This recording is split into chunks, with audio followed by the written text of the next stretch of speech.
no soy diseñador de moda. He empezado como biólogo. He nacido en Alemania, pero he vivido casi toda mi vida profesional fuera de Alemania. Y después de biología estudié ciencias holísticas, que es como la visión sistémica del mundo desde las ciencias. Y haciendo este curso me encontré con un profesor de una escuela de diseño en Dundee. Oh, estoy hablando en castellano. So after my master's in holistic science, or during that course, I met a professor of the University of Dundee, the School of Design. And I did my master's on how this holistic worldview that we were studying from the sciences needed a practical way of actually being implemented. And some of very interesting design thinkers came to give talks, and suddenly I had this insight, it's all about design. So I did a PhD in design, which I finished in 2006. And since then, I've been working. I love connecting people that normally don't talk to each other. So I've been working on the one level with grassroots organizations, like I lived in an eco-village in the north of Scotland for 4 years and ran their academic institution there. But I've also worked with the United Nations and with local government and national government. I work for futures think tanks. So the hat I'm wearing today, because I know you're doing a project on the future of fashion, and I was asked to kind of open up this issue, future. So part of the talk is going to be a very quick review of some of the trends that are happening on the planet right now, like what are we having to deal with. And some of that is going to be bad news. So be prepared for nightmares. And then I'm going to change and talk a little bit about how to reframe innovation and how we think about innovation, how we think about design in general. And then I decided that I actually wanted to talk a little bit about fashion, even if I'm not a fashion designer, because one of my consultancy works was 2 years ago. I worked with Camper, the shoe company, for a while. And they paid me to do a benchmarking of the fashion industry and what's going on in sustainability in the fashion industry. And when I was preparing these classes, I suddenly pulled out this report that I wrote for Camper, which is, of course, under non-disclosure agreement and all that, but all the information in it, the vast amount of web pages to go to organizations that might be useful, I thought, this is, if they don't know it, if you know it, great, then we just skip through the slides, and if you don't know it, it will be a useful resource. So that's roughly where we're going. Yeah? Yeah? And you can just go like this if you want me to slow down. Yeah? Design for sustainability, the future is getting fashionable, meaning we are beginning as a species to really think more about the future, because we're realizing that business as usual, the way we're doing things right now, doesn't have a future. So by default, we need to think how to change. So change is inevitable. And why is it inevitable? This comes from The Guardian from 2009, like, the four horsemen of the apocalypse. And the Earth is saying, I thought it should only be 4, but we have everything from massive earthquakes to war to terrorism to disease to famine to teenage drunkards, all sorts of problems. This is our biggest problem. As a species, if we don't learn that exponential growth has no place in the long term in a finite system like a planet like the one we live in, we're going to be in trouble. This is the population growth since 1750 to 2000. And you can see that with that population growth, everything else growing, even the number of McDonald's restaurants. This is a more Earth system science perspective on why can't we continue and what is our safe operating space. So this is some work that was done by the Stockholm Resilience Center in 2009, and they came up with 8 areas which are sort of no-go zones. Everything that's inside the black circle means we're still doing okay, And that's the safe operating space for humanity. Everywhere where we've already passed that circle, we really need to act quickly in order to sustain the human species in the long term. And some of them we haven't even assessed yet. So the chemical pollution issue is a huge one. We don't know what kind of experiments we're doing with our bodies. I just recently, fashion-related, learned that when you put your clothes into the washing machine, minute, like nanoparticle size fibers get through the filters of the washing machine into our water system, end up in the sea, and because there's something called bioaccumulation, meaning if small fishes eat some of it and then large fishes eat the small fishes, eventually all this stuff, because it's undigestible, ends up in the biggest fish. And that means when we eat fish, we eat our polyester jumpers. And with that, we eat chemicals that can be endocrine disruptors, meaning that they can completely change our hormonal system. And they're already making men more like women and women more like men. They're interfering with our, both in animals and in humans, with our sexual differentiation. Yeah? And it makes people infertile and all sorts of things. So we're basically running a global scale experiment with our own bodies. This is some work that I did with the UK Foresight, which is the British government's institution for long-term thinking into the future. And they asked us to do a study, well, the study was much bigger. We were only playing a small part in it. It was called the International Dimension of Climate Change. And it was basically looking at how will climate change impact different areas of the planet. What does that mean to what these areas produce that the UK is buying? And what does it mean if these areas are markets for the UK?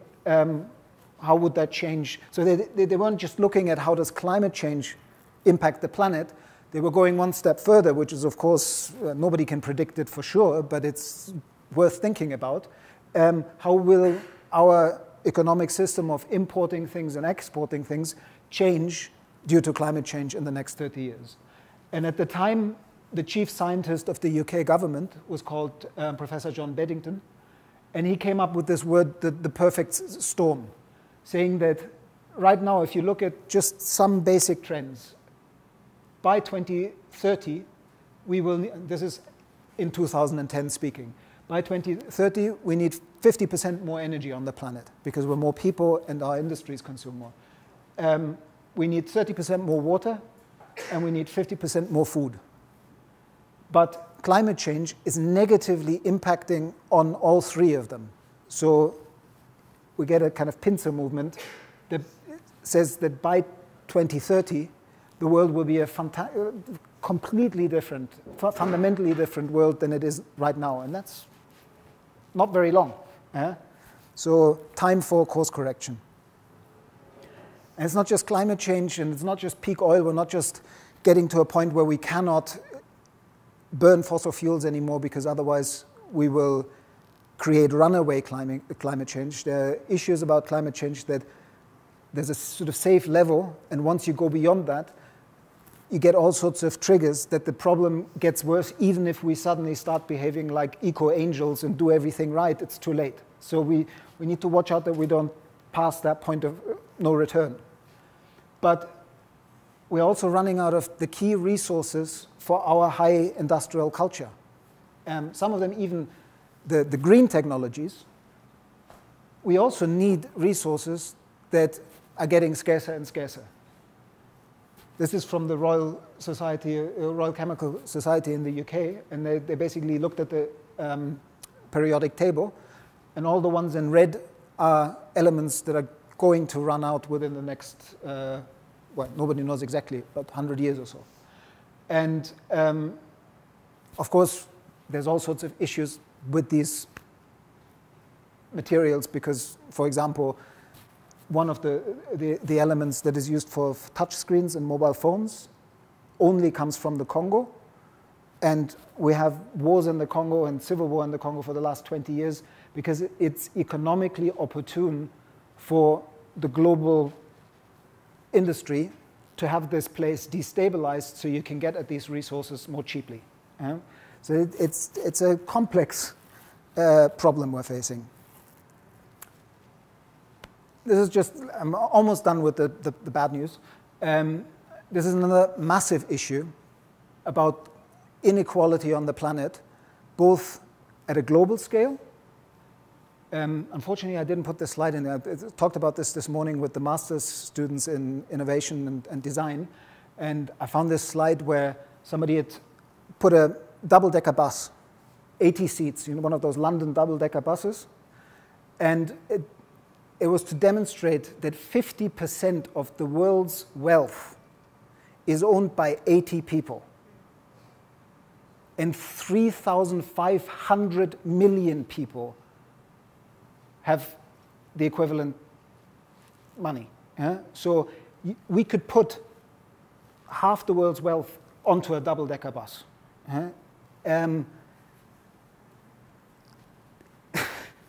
No comment. I mean, it just doesn't seem like a sensible system. It's designed for revolution, question mark? Like somebody's going to complain.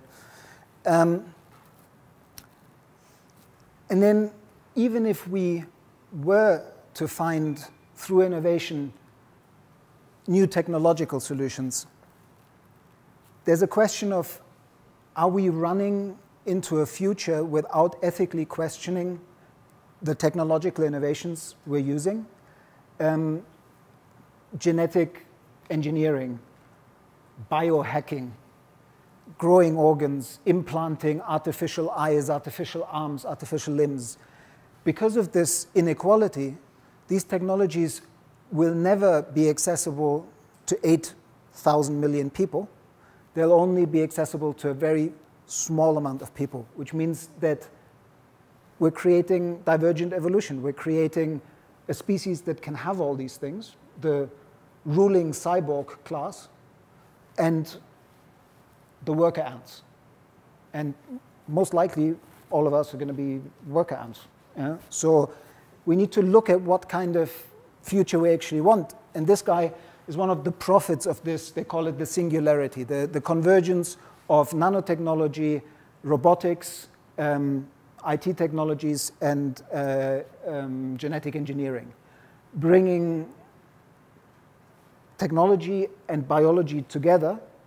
And it sounds like some kind of fancy science fiction movie, but because these things are exponentially growing at the moment, the next slide is showing it, the amount of change, of technological change we're going to have in the next 10 years is equivalent to the last 100 years. And if, thinking about my 97-year-old grandmother again, she's seen 100 years of change. She's seen horse-drawn carriages in cities and moving into jet travel and all those kind of things. Massive changes. And the equivalent kind of change is going to happen multiple times over in our lifetime. And it's the question is, what kind of change do we want?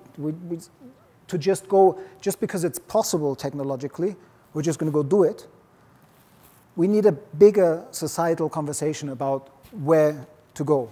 And all these techno freaks they've now created a university called the Singularity University. And they're basically teaching the most wealthy people that can afford to take these classes, because they cost them something, the $25,000 for a week-long seminar, about all these disruptive technologies that of the future. And it's not the future that I personally would like to live in. So there's an issue about becoming conscious of it and starting a dialogue. Some of the stuff could actually be really helpful. It's enormously wasteful to produce things the way that we're currently producing it, with molds. So you have to create the mold, you fill the mold, you put things together. The whole concept of additive manufacturing, being able to print with a printer in 3D, is possibly a green technology, but only if we power it with green energy, and the feedstocks for these printers aren't rare earth minerals that we're running out of. This is a printed dress, just to say, like, it's already in in the fashion industry as well. Yeah, I just recently watched this film, I think it came out a couple of years ago, yeah? And it kind of begins to, in a Hollywood kind of way, ask these questions about what kind of, do we want to create, there's a website called a picture worth 1,000 words or something that graphically makes you think about these issues. So will we soon have our iPhone inside us? It's already happening, and like the Obama healthcare system in the United States wants to, instead of giving people a health card like we have, they want to implant a chip into everybody, and you don't get healthcare if you don't have the chip inside you. Yeah? But the minute you have the chip inside, you have a GPS locatable system, perfect control, George Orwell, 1984, all over again. Once we can, because it doesn't take much to have a minute amount of a substance that terminates a being that is politically inopportune in that little chip. And I mean, I was asked to talk about the future, so sometimes I'm going into kind of horrible sci-fi stories at the moment, but we need to wake up to these issues. They're issues about our future and our children's future. This guy is one of the brains behind the IT revolution. He was chief engineer at Sun Microsystems that basically developed the first really sensible computers that anybody could use. And in 2000, he wrote an article in Wired magazine with the simple question, explaining why the future doesn't need us, warning people of this convergence that some people like Ray Kurzweil that I showed earlier are celebrating like the great human story, that like they're even standing at MIT in front of the most brilliant minds on the planet doing master's courses at MIT, telling them, you're going to be the last carbon-based life form. In your lifetime, we're going to be able to download consciousness onto a microchip and implant it into a robot, and therefore you will be able to live forever. What a limited view of consciousness, and what kind of future? Would you like to live forever as a... I don't. So, yeah.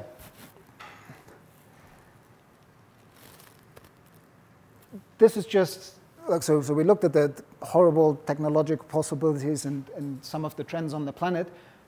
Well, there's so many other social trends. This is all about that, because there's so many of us now, and our knowledge is increasing so fast, and our technologies are increasing so fast, we are in this singularity approach. So every day the world is getting more complex, and the experts have long lost the plot because they're so deep in their silos that they only know about one little story. Yeah? So there's some future organizations that do these trend maps. And I'm going to show you a few, and there's far too much information to take it all in. But this is just all, have a look at some of these terms. These are all terms that where the world is changing, where the world that we're designing for will be a very different one very soon. There's another way of representing it, and they map all sorts of different trends from, like rise in a sort of pessimistic way of seeing the future, or an increase in people who are trying to do more self-reliance, or issues around health, or, well, you can have a look at, I'm giving you these presentations as a PDF, so don't worry about taking notes or any of it, and also it's being recorded, so you can watch it again. Yeah, these are just, I'll just flick through them. There are ways of, this one's quite interesting, a more recent one. Some of the, unfortunately, the projector isn't very good, so you can't read it very well. But all these things, whether it's nanotechnology, synthetic biology, semantic webs, there's so many new technological innovations that will change the landscape completely, but there's also social innovations. And I encourage you to have a look at this one in more detail at some point. Another one of these maps, even more complex, but it's to show you all these issues are going on, they're all developing, and really it's not enough to just say, I'm a fashion designer, I don't care about this. Somehow you need to position what you're doing. I'm not saying you have to work on all these issues. Nobody could. But you have to contextualize what you're doing in this changing environment. Otherwise, you might very soon find that you're completely obsolete. This is a way that a friend of mine at the IFF has put it. And okay, moving on to thinking about, like I'm a member of an organization called the International Futures Forum, and we help people think creatively about the future. And I've now probably 15 years of working in sustainability.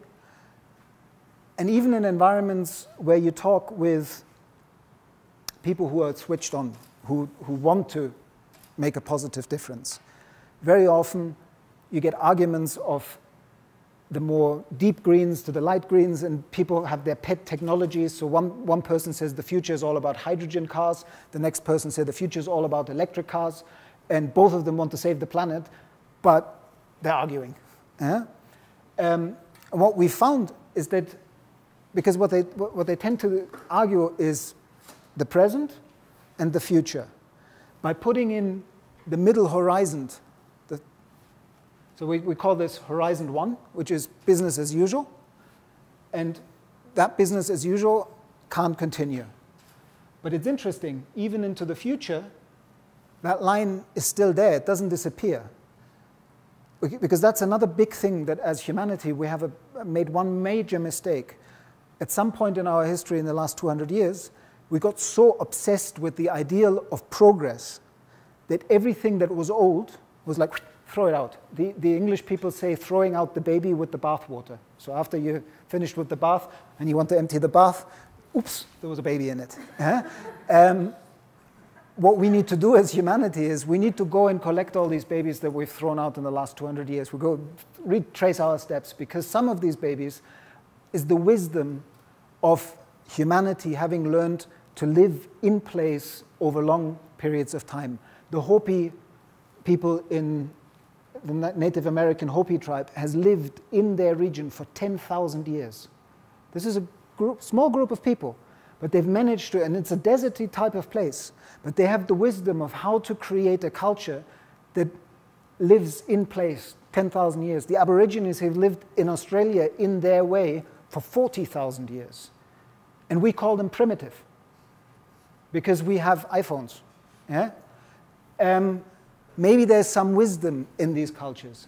And what the Blue Horizon, so yeah, important point here was some of the things that in the current today's system, the business as usual, will be part of the future. They'll just have to be changed a little bit maybe, adapted institutions, but not everything of today is bad, and we need to be careful what to throw out and what to keep in. This is the viable world, Horizon 3, the viable, sustainable world of the future that we maybe all want. And again, the line doesn't just start here. It starts here. It's already there in the presence. So, what's his name? Gibson, William Gibson, the science fiction author of he wrote a book called Neuromancer and a number of other very famous science fiction novels. And he has this beautiful phrase, the future is already here, it's just unevenly distributed. So we need to find, if we want to work with the future and the good ideas, we need to find these islands of the future in the presence to see the people in the fashion industry who are already completely rethinking how materials are used, how the whole supply chain works, and start working with them. Find the examples that are working. And what the magic of this middle horizon, the second horizon, is that it allows us to build a bridge, because if we took this path, it's a path of collapse and rebuild, and that means a lot of suffering. But if we can take a path where we use the blue horizon as a bridge, it means that some of the innovations of today might not be what we do in 100 years' time, but they're stepping stones. And it allows us, when you get the argument, the two people arguing, the electric car person against the hydrogen car person, you can say, come down, you both want to save the world, maybe the electric car is this, and maybe the hydrogen car is that. And suddenly they can put themselves onto this longer time span, and they can become conscious of how to work together rather than to confront each other. And it also allows you to, with disruptive innovation, any kind of new technology that will completely change the way things are done.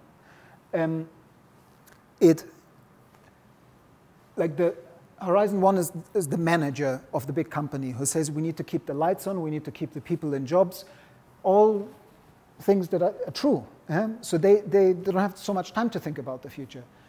The blue horizon, the second horizon are the kind of entrepreneur innovators that work with the technologies that aren't some kind of future story, but that are already possible today, and say if we implement them, we can change our industry completely. And some of them, and this is the most important thing of this way of thinking about the future, is when you look at an innovation, you ask, is this a Horizon 2 plus or a Horizon 2 minus? Meaning some innovations, for example, wind power. If you do wind power in massive wind parks owned by one company, you create a new technology, but you maintain a centralized energy structure that means that you can squeeze the users of the energy and get more money out of them, but it's not necessarily a fundamental shift. If you move and use wind power as decentralized, distributed systems, it's much more resilient, because if your wind park breaks down or the mega storm hits the transmission lines from Catalonia and the Pyrenees, where there's a lot of wind farms, to the south of Spain, then south of Spain has less energy. But if you had wind farms distributed, rather than these mega structures, you have more resilience in the system. And so basically big wind farms it's a disruptive technology, but it eventually gets captured by Horizon 1 and only serves to make business as usual last a little bit longer. And therefore, it actually might have a negative effect. But Horizon 2 plus innovations are the innovations that might not be the future that we ultimately aim for, but they are the stepping stones to help us get to that future. And this is applicable to any kind of innovation and design. Now I've explained all of what this slide says. Oops, sorry. What am I doing? No, sorry, I lost myself in my PowerPoint. No, this. Yeah, now you got to see all the things you're going to see in a second. So anyway, this graph just explains what I just said in words in some more detail.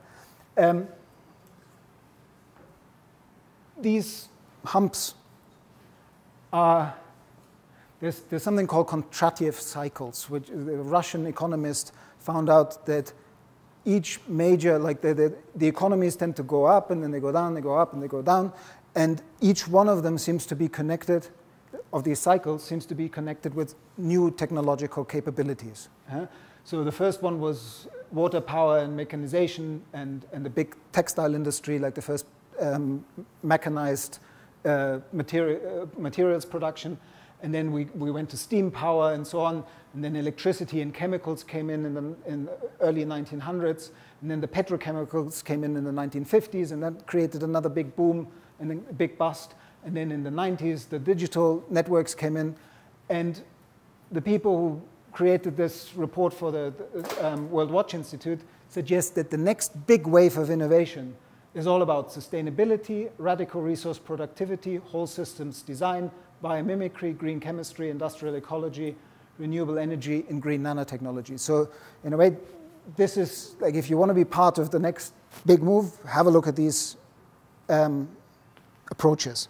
And there are approaches to the fashion industry as well within them. Also talked about this morning. This is it's actually from the construction industry, but it's a really useful graph for any kind of designer.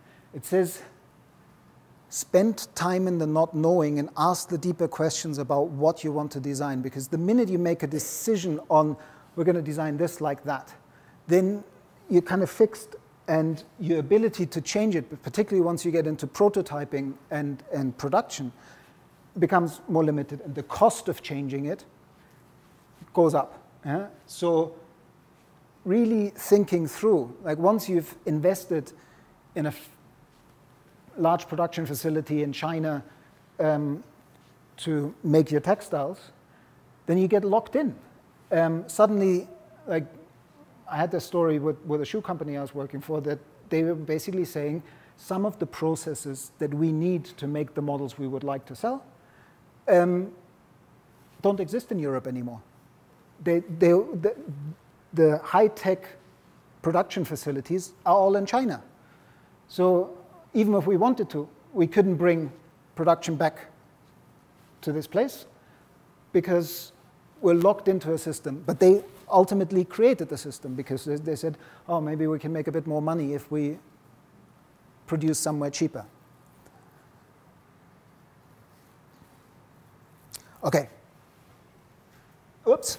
This is a general slide of the kind of questions to ask yourself with any kind of product you're doing, you're working with. What materials am I using? Are they toxic?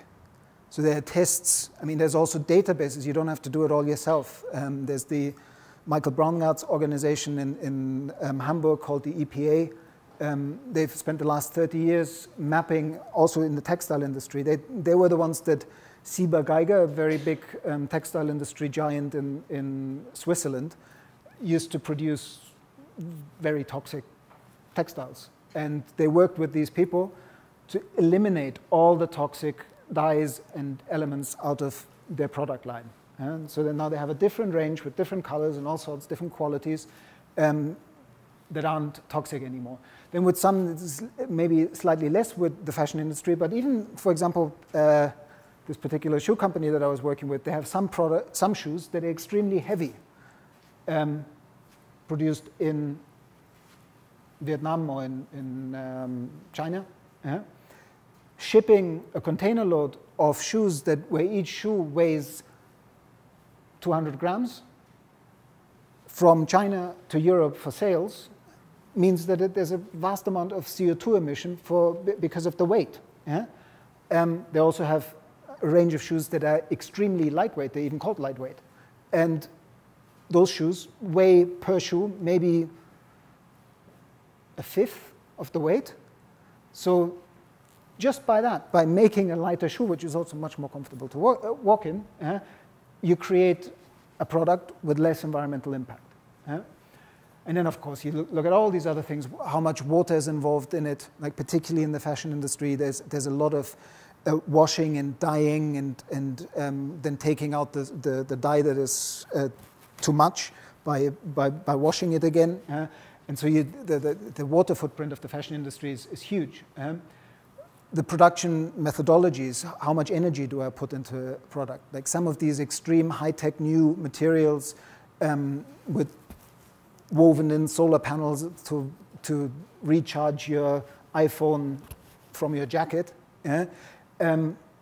also have a huge amount of embodied energy in the material. So just paying attention, this is a useful, I said this to the design innovation students this morning, if you just have this on a piece of paper folded up in your back pocket when you do design and you pull out this thing and say, let's just spend 1 hour asking questions of each one of these boxes.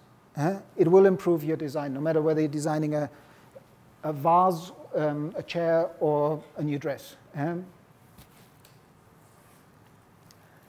Okay, we're getting to the fashion industry examples. When I went to the UN conference on the environment, the Rio +20 conference 2 years ago, a big investment company had done a review of 2,000 large corporations on the planet in terms of sustainability.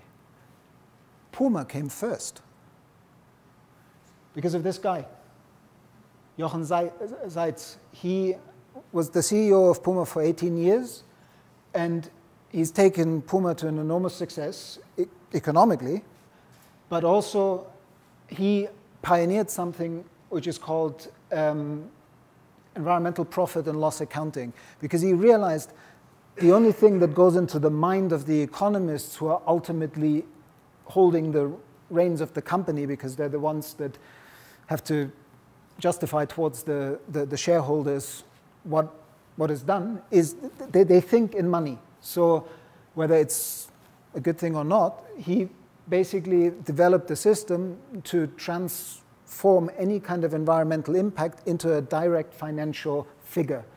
In that way, it started to transform that company. But Puma is owned, well, I mean, this is just one more example of some of the things they do, like creating take-back processes where you can actually, in the shop where you bought the stuff, you can return your product, and then you create closed-loop products. I mean, these are polyester materials, but they become fully recyclable. So you actually make new products out of old products.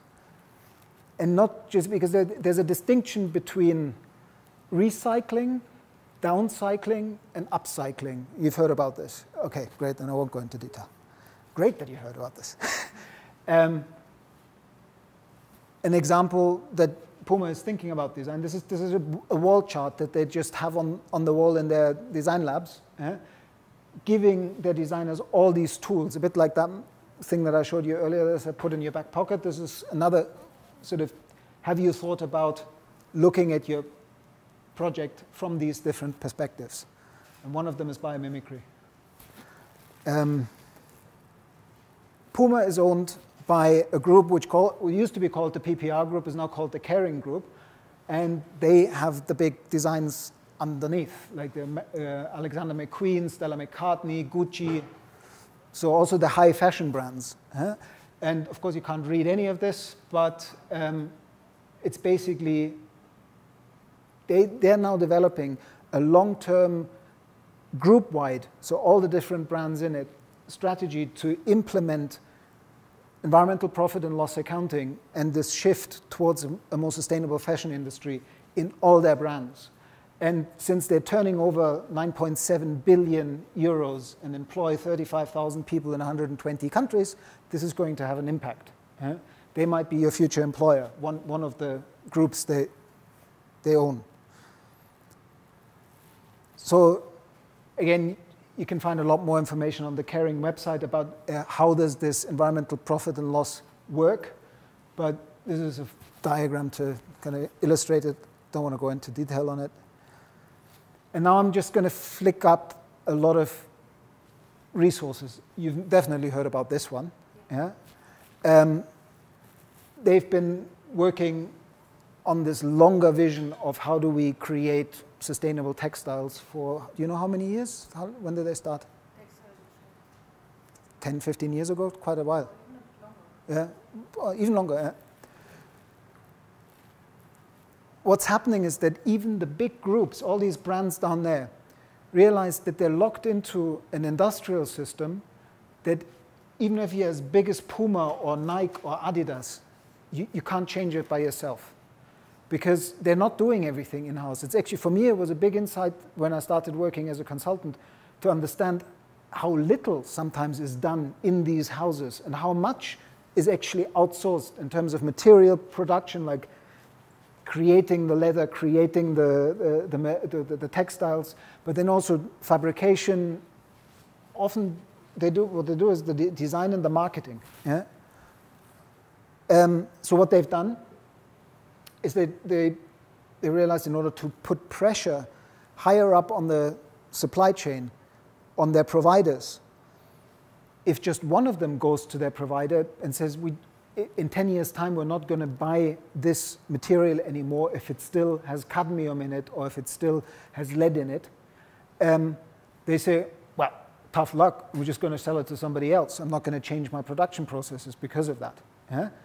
But if they come together and said, collectively, we present 80% of the global textile industry, and we've put an agreement together to say, in 10 years' time, we're not going to buy this stuff anymore, then they'll start to think about it.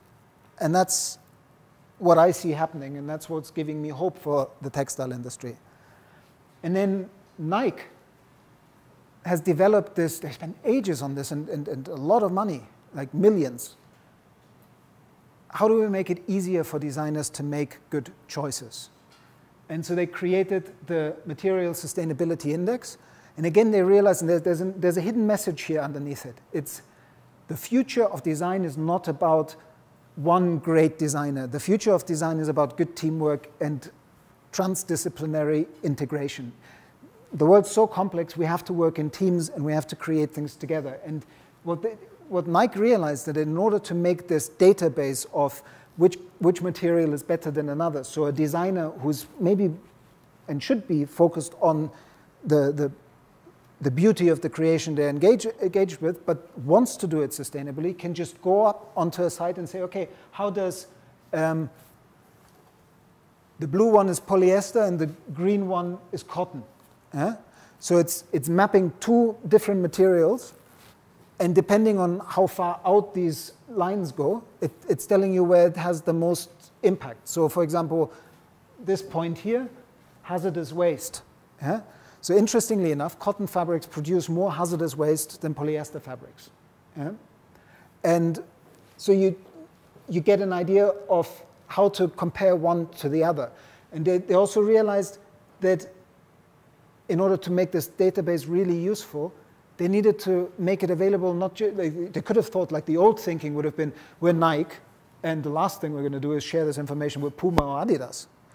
But they realized, no, in order for this to make any sense whatsoever, is we need to work with Puma and Adidas to help them, invite them to help us build an even better platform with more information so we can all benefit from it. And just recently, because the initial program was a kind of desktop-based, still very scientific kind of graphs. Now they've developed a mobile app where you can actually get a lot of this information on your mobile phone as you're designing. Have a look at it. It's really worth checking out. Have you heard about these guys? Sustainable Apparel Coalition? Well, another industry-wide network with all the really big brands in it. And they've developed the Higgs Index, which again is it's a benchmarking tool to see how green am I with my brand, with my company. And it's a turnkey handover process. Here's a bunch of questions. The spreadsheet's already made. Answer your questions, and you can test yourself. You can test. It's great because it's a lot of these certification things are external, and some companies don't want to know how bad they are. Like they like to have the first result themselves before they share it with anybody. So this industry, they basically decided, okay, here's you can do the questioning yourself, and then you can see what you think about your result before you share it with others. But of course, they're then all invited to build part of this database and give feedback on the process. Then with leather, there's the leather working group. There's a whole, all sorts of issues with the leather industry. Chromium in leather is not very good for health, but there's also, like, again, leather uses a lot of water. So they're working with the actual tanneries in the different parts of the world to create better leather or even create alternatives to leather. This ZDH, have you heard about this campaign? It's massive. It's the Zero Discharge of Hazardous Chemicals campaign, which is a bit like this Affirm group. They do very similar work, but while Affirm is just the fashion industry, like the corporates doing it for themselves, these guys are driven a little bit by the big environmental NGOs.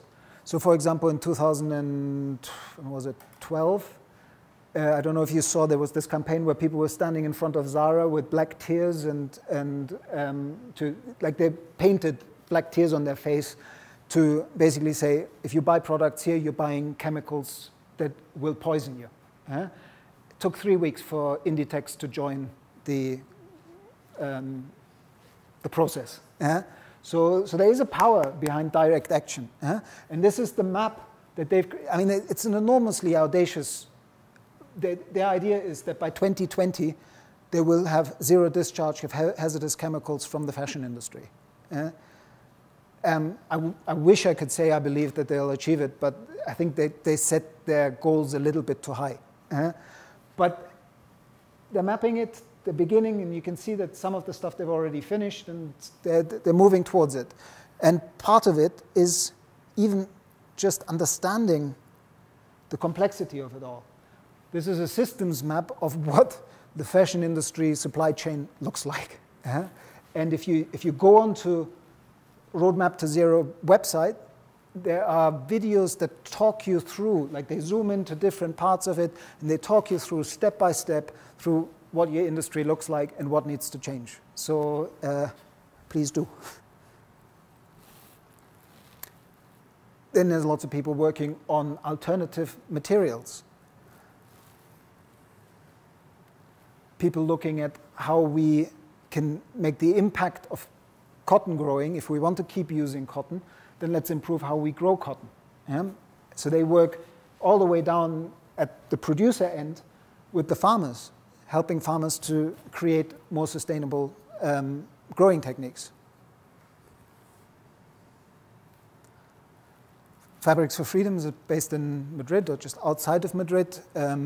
Is a foundation started up by a friend of mine, Sibilla, who was a great fashion designer before your time.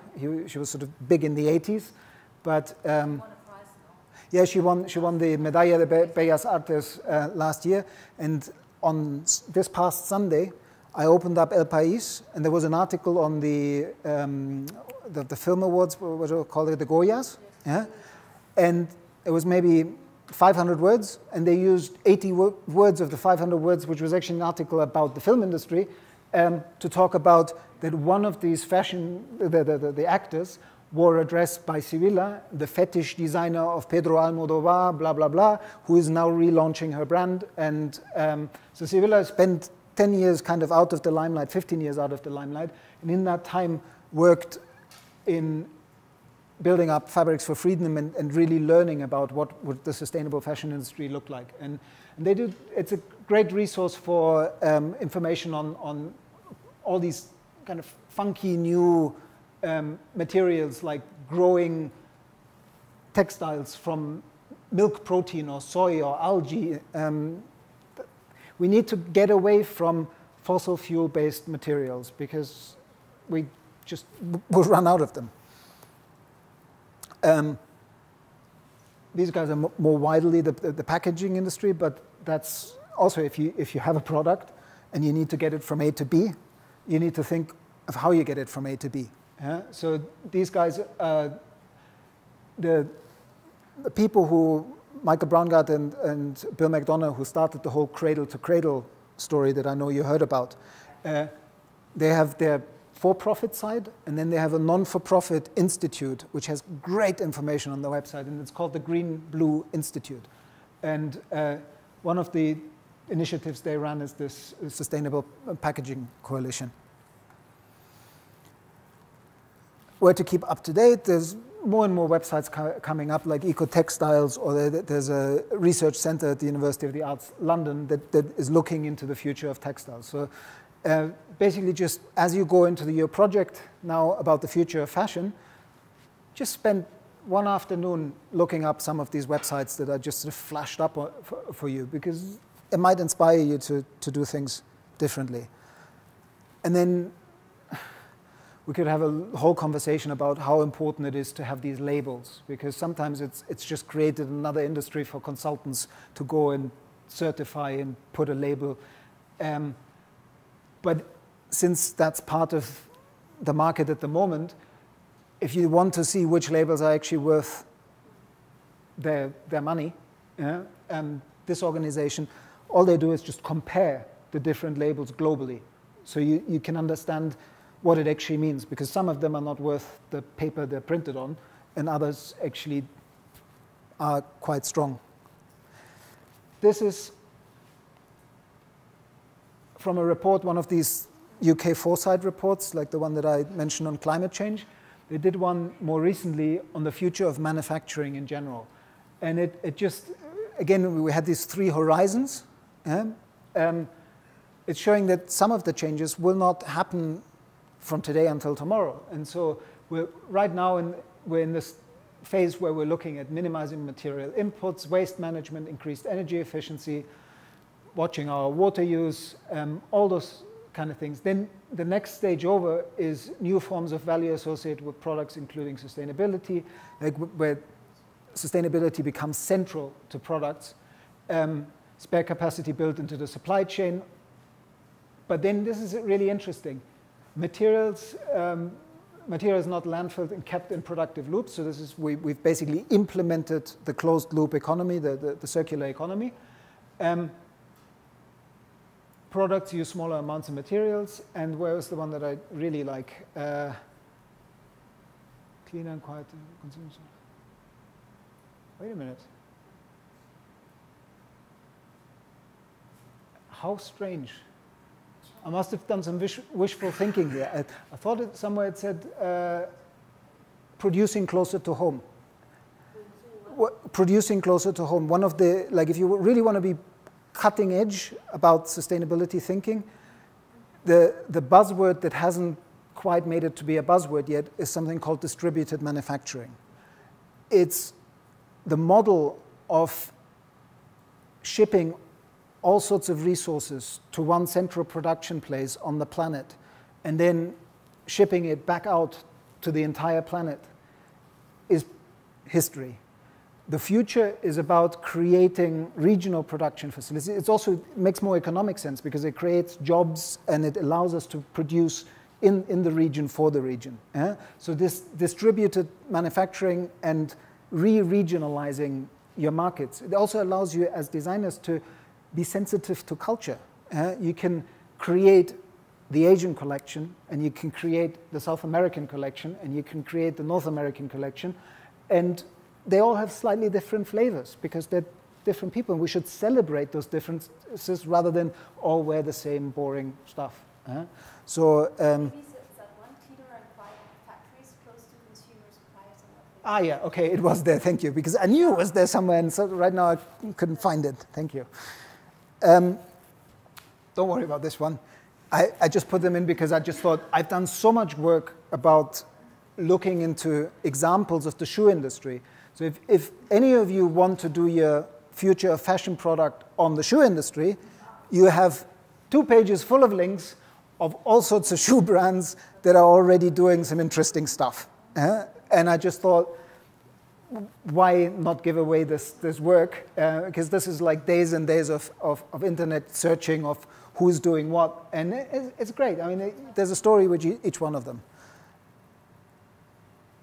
And just finally, a few words about design and worldview. This idea that if we keep thinking of us, culture, human beings, as something other than nature, and all our language use, everything we've been taught in school, even greenies who want you to do biomimicry design, the language we use in biomimicry is ask nature. But ultimately that language is saying we're not nature. We have to go and ask nature out there. But we're a bunch of monkeys. We are nature. We are biological beings first. Culture is an epiphenomenon of nature. And so the minute you see yourself as part of this system, as part of life, life creates biomimicry. Life creates conditions conducive to life. This is the one rule. If we can create fashion that creates conditions conducive to life, we're doing well. We need to see our role as individuals and as a species to continue the long story of life's evolution that started, depending on where you count, 3.8 billion years ago, or if you start with the beginning of the universe, 14,000 million years ago. We're part of this long story. And the minute we become more conscious of that, everything changes.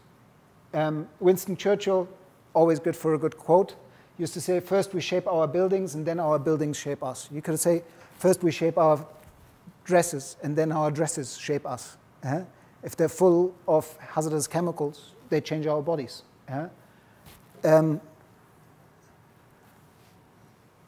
This is just, I wanted to flag it up as a way of thinking about design.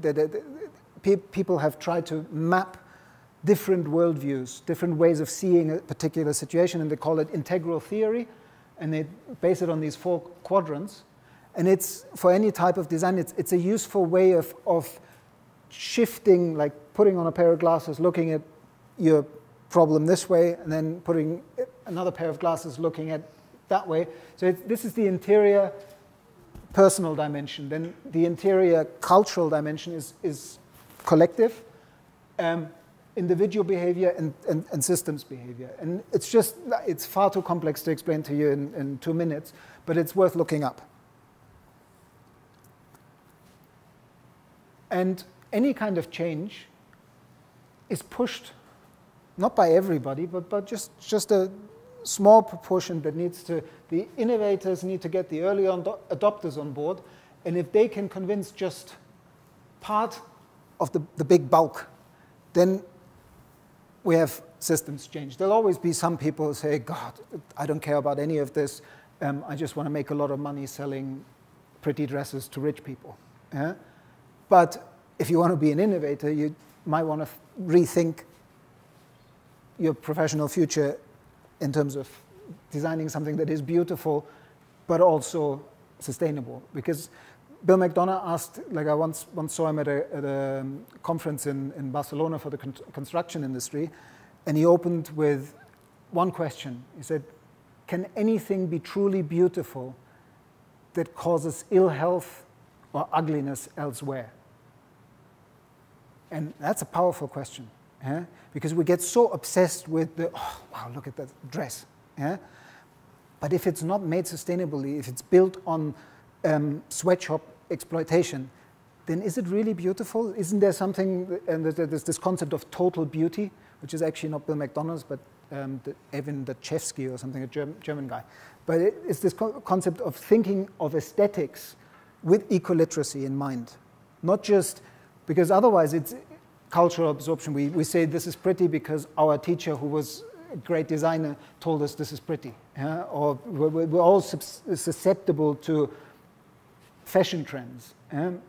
But true aesthetics is about seeing the connections between things and seeing beauty as something more than just the object, but the connections and everything that brought this beauty into being. Yeah? And if it didn't, like if it was built on poisoning rivers and exploiting child labor, then it's not beautiful. Yeah, you know about biomimicry. I just wanted to put up, this is how I got here, because I know Manuel because we founded the Biomimicry Iberia together, and he's Victoria's husband, and so, yeah, you've done work on biomimicry, have you? So, okay, this. No, because we work with biomimicry with the product. Ah, okay, then it's good that I put this in. No, the fourth year they have a seminar. Yeah, we might have a seminar. Okay, so just very briefly, biomimicry is this idea of as nature learning from nature. And just one example, people looked at how do geckos walk up a glass plane like that? They can, or even stick on the ceiling. Yeah? And it's because when you look at their feet, they have these fractal branching of more and more minute little fibers. You can see it up there. Yeah? That's the gecko, and that's sort of getting more and more resolution of the, like the last one is electron microscopy, and you see that their feet are actually all these hairs. And there's a physical force which is called Van der Waals force, named after the person who found out about it.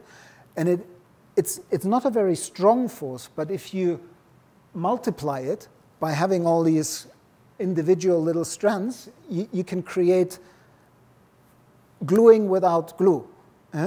And a company used this to develop, well, I mean, this is just another, to develop a sticky tape which has no chemical glue in it whatsoever. It's just sticking using these Van der Waals forces. The carpet company Interface Like when you have these, in big offices, often the carpets are in square tiles. Yeah? An Interface, first of all, said, okay, we're not going to sell carpets anymore. We're going to sell the service of having carpets on your floor to companies. Which means that the company, if they say we don't like green anymore, we're blue, they can change their carpet, but they don't have a huge waste problem. They can just call up Interface and they say, okay, we replace the carpets, and Interface takes the old carpet and turns it into new carpet. But one of the issues was, in order to be able to do that, they needed to not stick the carpet tiles with heavy adhesive glue that could never be undone. They need to find a way. So on the one hand, the company wouldn't call up and say, these carpets that you've been selling us are useless. We keep falling over them because they're not glued to the floor. So it needed to stick, but it needed to be undoable. And the innovation that made them able to do that is based on the gecko's foot. More literally like Vibram 5 fingers, a pair of shoes that also looks a little bit into that. There's Interface, there are the carpet tiles. They've done a lot of things, even in the kind of pattern design. They're sort of inspired because they realized that if you spill a cup of tea on a completely one-color floor, it's very visible and you have to change it. But if you have a sort of forest floor with leaves type pattern that is more different colors, then those kind of things sort of disappear. So it's much more ecological. They last much longer and look prettier much longer if you have carpet tiles that have a bit more different colors in them. And again, this guy, when he's unfortunately now dead, but when it's the power of just one seed planted in the right place where it can grow. This guy ran a multi-million-dollar carpet company, and somebody gave him one book, The Ecology of Commerce by Paul Hawken. And he sat down, read the book, and said, what am I doing with my life? How can I do what I'm doing, knowing what I've just read? And he went back to his company and said, we're going to turn this company into the most sustainable carpet company on the planet. And don't get stressed. I'm giving you 20 years to do it. There's a lot of wisdom in that. Some things take time. And they're 15 years along the way. And if I have to go to another sustainability conference to hear about interfaces, it's a shame that we only have so few stories that we always have to talk about interface. So please start another company that creates an even better story. Also in the very way that, because more and more you will be asked to not just be designers, but to be entrepreneurs. If you bring together, if you come together with your cohort, your team, one person is good with materials, the other person is better at the sewing and whatever. We need teams to work together. So we also need to have a certain entrepreneurial skill level to create the companies of the future that are more agile. And this is biomimicry applied to how would life create businesses. And it wouldn't do it in this hierarchical, structured way. Well, the companies of the future are much more intertwined networks with maybe regional production, but exchange of knowledge. So you do the production in the different regions, but you collaborate with you can send the design via email. But the production process is local.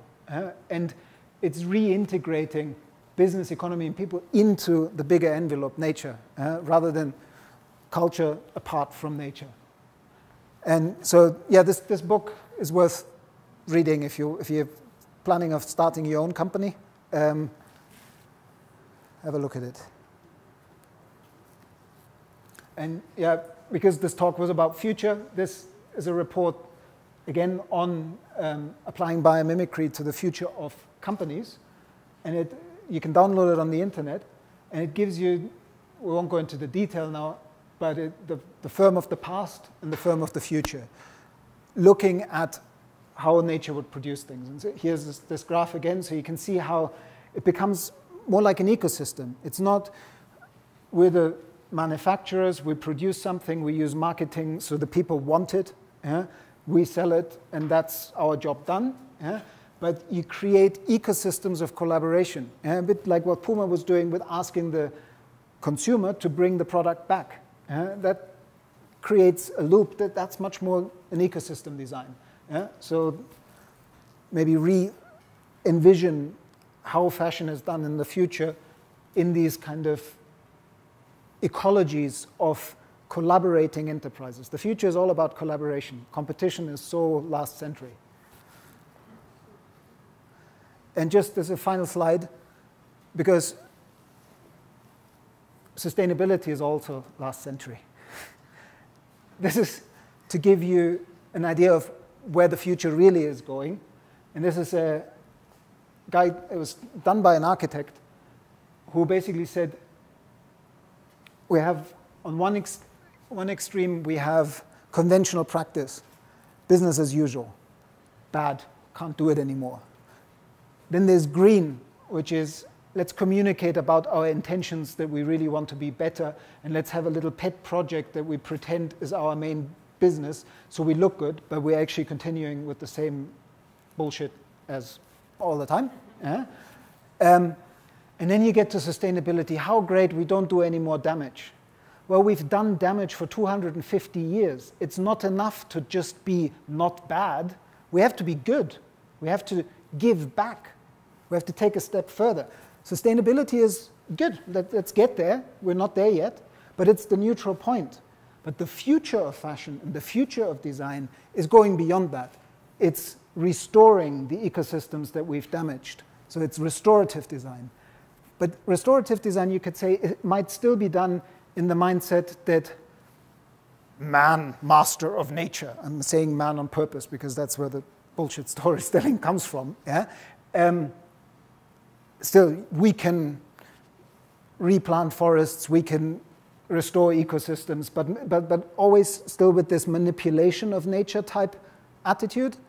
If you go one step further, reconciliatory design, then you're beginning to be in the space of true biomimicry, where humanity is part of life, creates conditions conducive to life. We become one species in a family of life on this planet, and not the top people who all they did is dig up carbon, burn it, and go out very early. We're a very young species. We always, the big example in biology class is always the dinosaurs. Oh yeah, they were badly adapted, so they died out. The dinosaurs lived for 15 million years. I mean, we've barely done 4 million as a species. So we shouldn't be so dismissive of them. We have a great future as a species, but we have to get through this bottleneck. And beyond reconciliatory is regenerative design. How do we create ecosystems of production, ecosystems of consumption, a fitting humanity back into nature, where we actually create systems that, like nature, create conditions conducive to life. That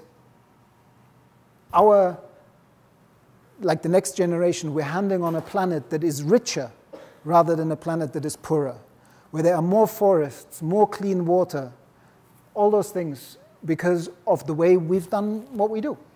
That's a truly regenerative culture. So I have no idea what regenerative fashion design would look like, but maybe you'll help me find out. Thank you.